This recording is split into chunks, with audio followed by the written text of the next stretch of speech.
On the 27th of January 2020, a special conference was held to raise awareness about the anti-Ahmadi laws and the blasphemy laws in Pakistan. The conference followed a resolution that was passed at Amnesty International's annual general meeting in 2019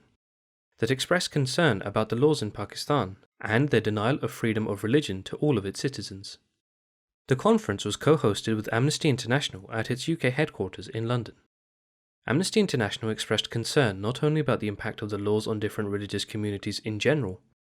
but also on the specific issue facing Ahmadi Muslims, who are explicitly targeted by the 1974 Constitution and Ordinance 20 that was enacted in 1984, laws that deny Ahmadi Muslims their fundamental right of freedom of religion and have resulted in both state-sanctioned persecution and violence by extremists. As a result, Ahmadi Muslims have faced decades of violence and systematic oppression in Pakistan. The conference also noted how this has spread to other countries such as Indonesia and Algeria. The conference was attended by over 70 individuals, including journalists and researchers. Several prominent speakers delivered addresses at the event, including Jerry Allen, the Amnesty International Country Coordinator for South Asia; Peter Murray, the Amnesty International Country Coordinator for Pakistan; Omar Wood H., the Amnesty International Deputy Director for South Asia; Siobhan McDonough MP, Member of Parliament and Chair for the All-Party Parliamentary Group for the Ahmadiyya Muslim Community; Fayaz Mughal, OBE, founder of the NGO Faith Matters;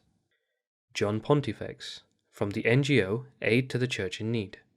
Fareed Ahmed, the National Secretary of External Affairs for the Ahmadiyya Muslim Community, UK.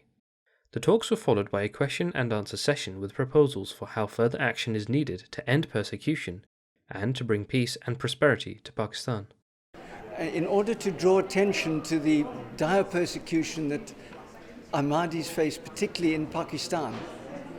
this has been a subject of importance to Amnesty for some time, and one of the purposes is to conclude some of the work that we've done in response to a decision taken at an AGM 2 years ago. We know that the blasphemy law specifically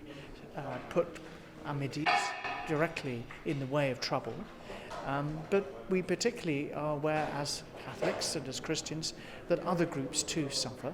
as a result of misuse of the laws, and that's why we're able to provide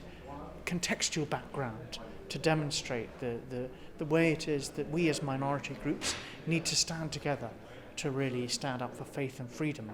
I think it's brilliant that Amnesty International have hosted this event and who are becoming involved in the whole issue of anti-Ahmadi persecution in Pakistan and around the world.